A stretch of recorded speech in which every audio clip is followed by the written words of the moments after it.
I'm gonna be honest with you. I don't know much about dog hip hop, but I know you have something special.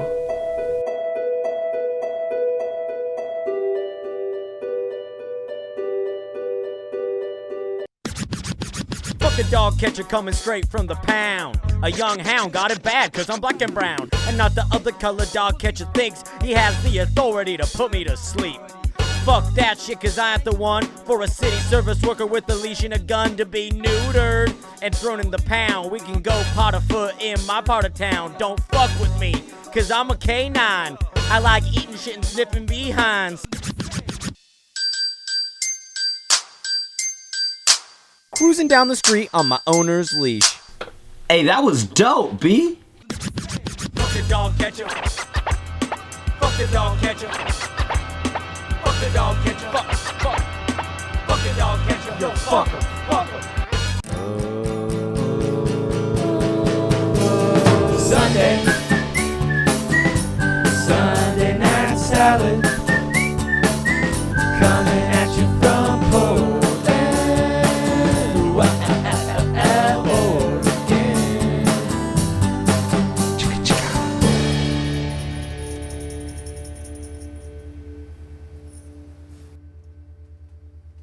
All right, welcome into episode 3. Let's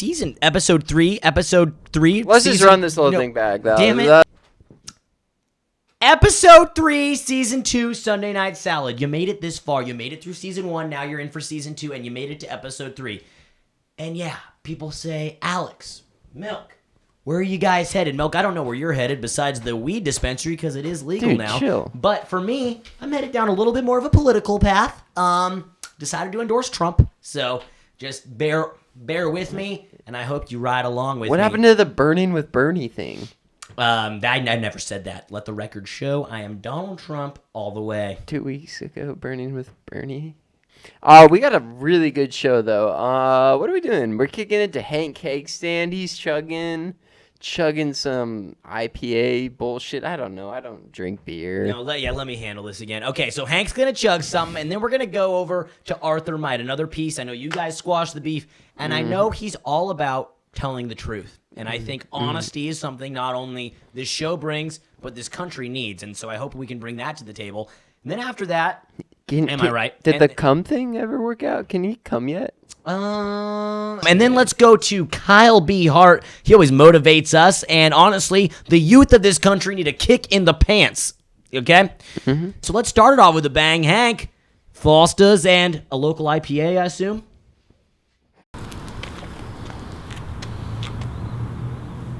Hey, Hank, it's Alex Crawford, your boss at Sunday Night Salad. Hope this message finds you in a good place. Just got done with a conference call from corporate. Note to self, do not have the conference call at Red Lobster. Anywho, they're going to cut your segment, man, unless you diversify. They said they want you to drink a cider. So go out there and find some cider, buddy, or get your bags back. And all right, hope this message finds you in a good place. Later. Looks like they're trying to get me drunk on juice boxes today.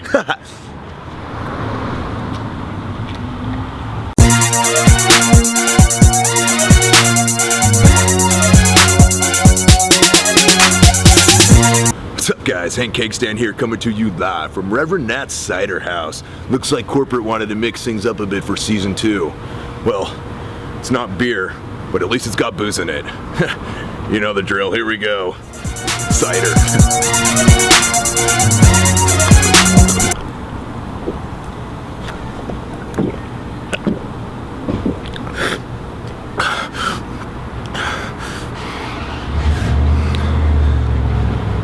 Hank's chug of the day. Are you kidding me?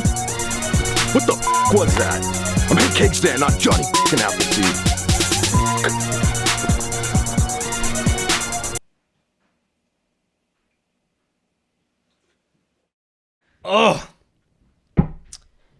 Oh, crikey, mate. I'm going off the rails on a crazy train.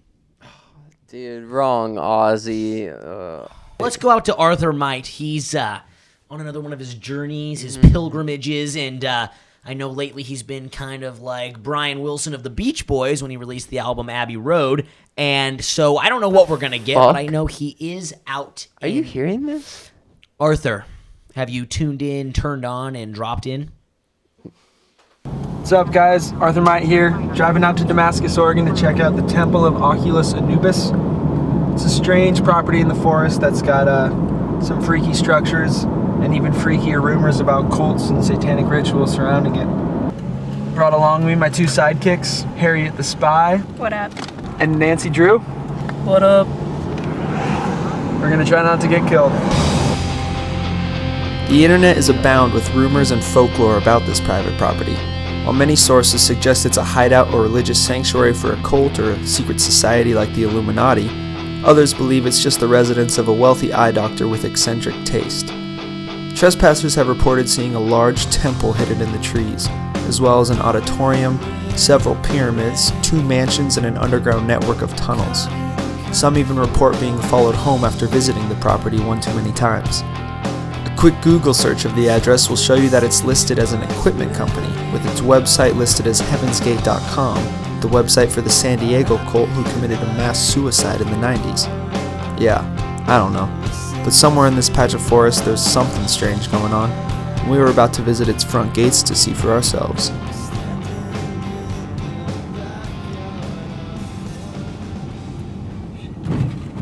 There it is, you see the gates?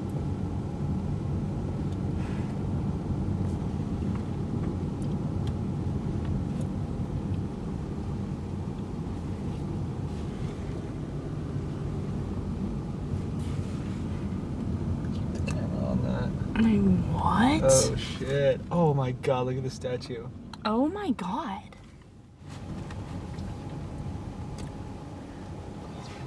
There's a camera. Is there a camera? That's okay. Alright, I'm gonna get out.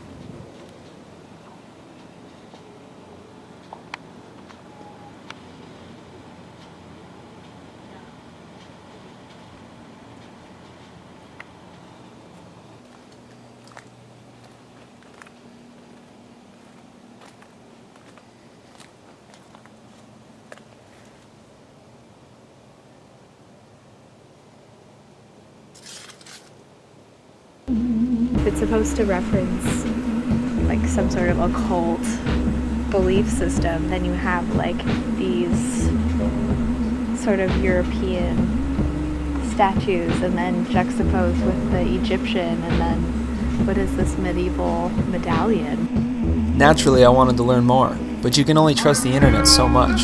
So I asked a few locals, who seemed equally confused. I do not know much. I've worked for about 7 months, and all I've heard is different customers come in and just say how there's a camera there that they see, and there's like a gate, and that the camera moves. Like, if they move, the camera will move with you, is what I've heard. Then they got video cameras watching you all the time. I guess guys in SUVs will pull out of the place when you pull up to the gate. But have you heard of anything of what goes on there? There's so many different stories. Yeah, I don't know anybody that knows the actual owner. It's that's kind of the interesting thing about it. It's a little spooky, I guess you could say. It's about it, but this creepiness and weirdness, and nobody can really get a straight answer about it. So They probably they don't have dogs in there. They probably got zombies in there walking around. So if you walk in there, you're gonna get bit by a zombie instead of a dog. Well, you know me, I just ask the questions, I don't exactly give answers. But I'd love to return one day and do a follow-up story on the place. Until then, we'll just have to let our imaginations run wild. Happy Halloween, everybody. Back to you, Crawford. Arthur, mysterious and vague, like the Black Plague. I wonder where your words come from. Let's save the music for the musicians. Ali Muhareb will be joining us shortly. Arthur, thank you for... That was spoken word. Yeah. I don't. Yes, we are all speaking words, Milk. No, brief word from our sponsors. Thank you, corporate. Play that.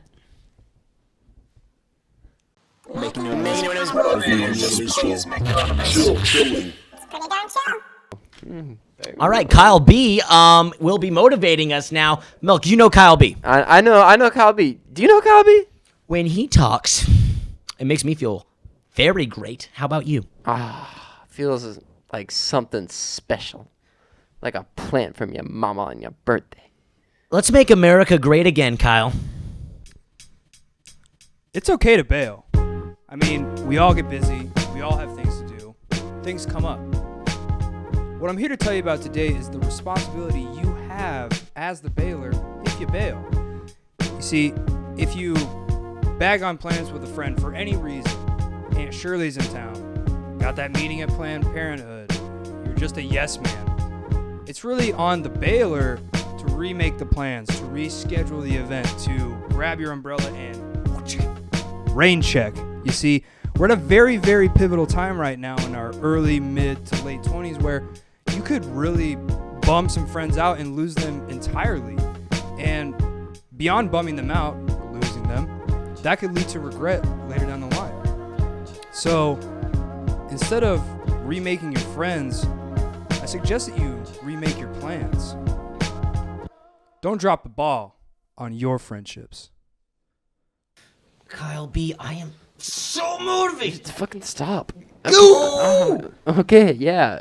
Kyle, excellent job. Talking about bailing. And I have bailed on a lot of people in my life, including at one point my kids and my wife. Sweet But you Lord. said that there's a time and place for everything. There is a season for everything under heaven, as I believe the Byrds wrote in the song Turn, Turn, Turn. Let's bring on our musical guest, speaking of music. Oh, Lord. Yeah, let's do that. All right, Ali Muhareb is our guest tonight. Come on down, Ali.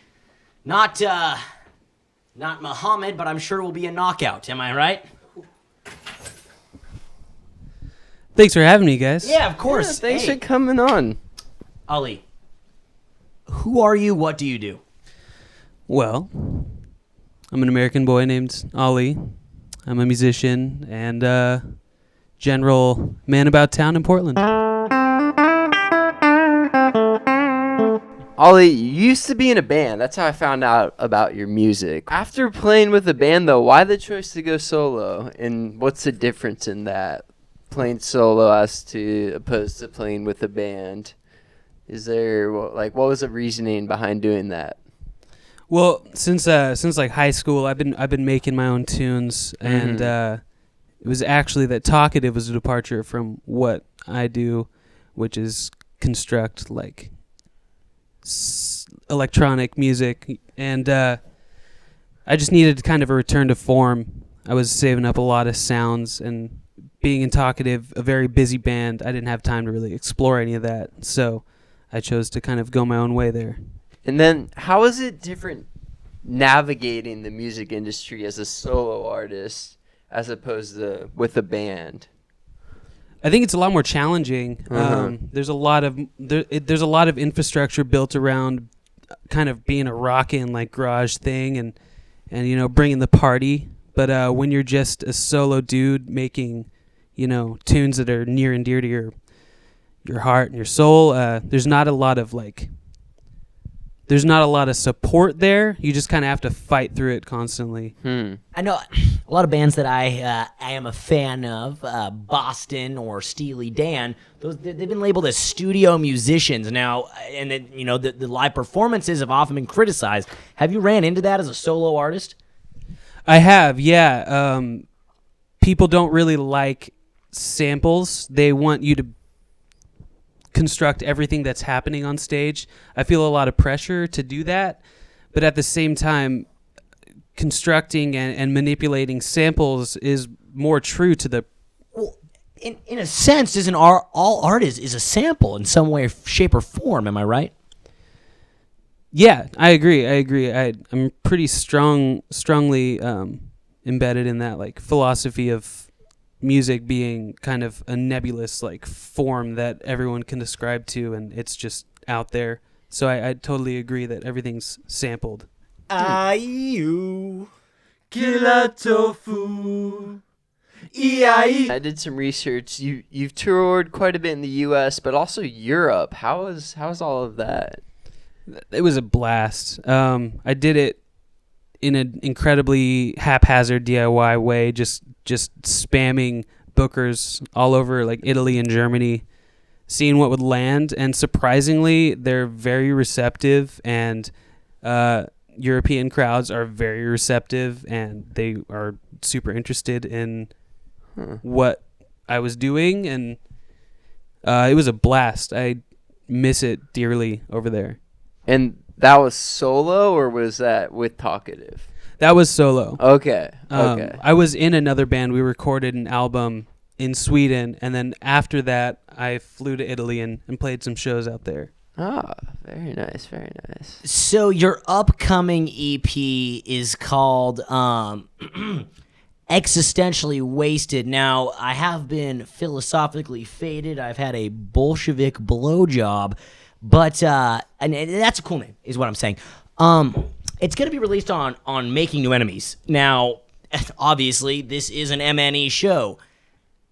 I don't necessarily trust those guys. I don't know if you've seen the show. Viewers at home, I'm sure you have. Why in the hell would you trust them with your music? You know, we had coffee the other day. We have a few mutual friends, but we had coffee the other day, and I just feel like our like energies are very similar, and our passions for music and the things that we like about young music and the realm of independent art is pretty similar. So I think there's a similar ethos, and I just that excites me. Ooh, killer tofu.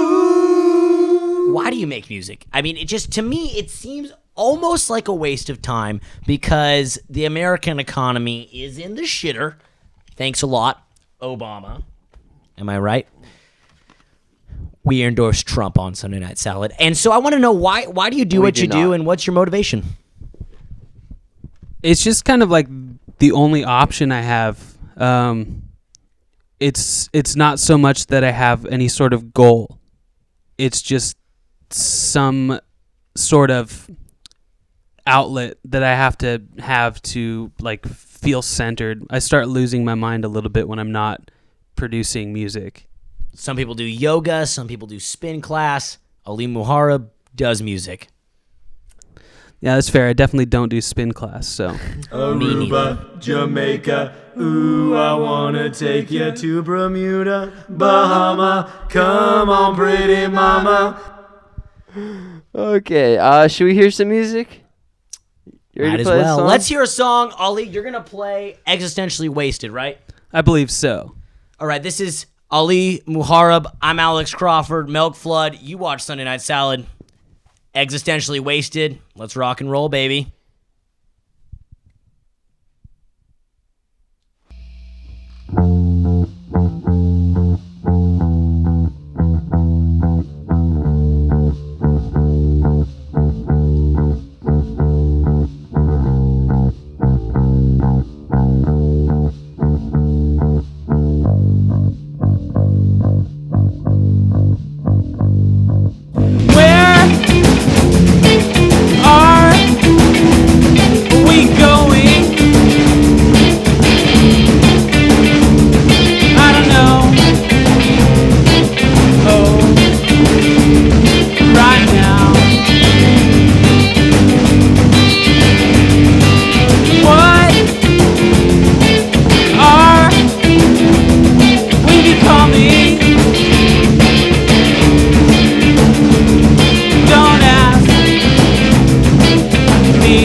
No, real quick, you said you're American. Voting. Trump or not? Oh Lord, not during the Guys, this just looks like animal cruelty. It does not look sick. You following along? No, I'm not following. Where's this like political like jabber coming We need to from? take a stand. Milk. All right, Dust, get out of the shot, please. Hold on, I got peanut butter on the green screen. Intern. One of the interns, could I get a sip of that? Could I get a sip of the Four Loko, please? No. Could I get a sip of the Four Loko, please? Could I get a sip of the Four Loko, please? Time to go get wasted off juice boxes. We had Occupy Wall Street. We had Occupy Qdoba. I even saw a young man, a liberal, occupying Taco Bell. And I won't stand for it.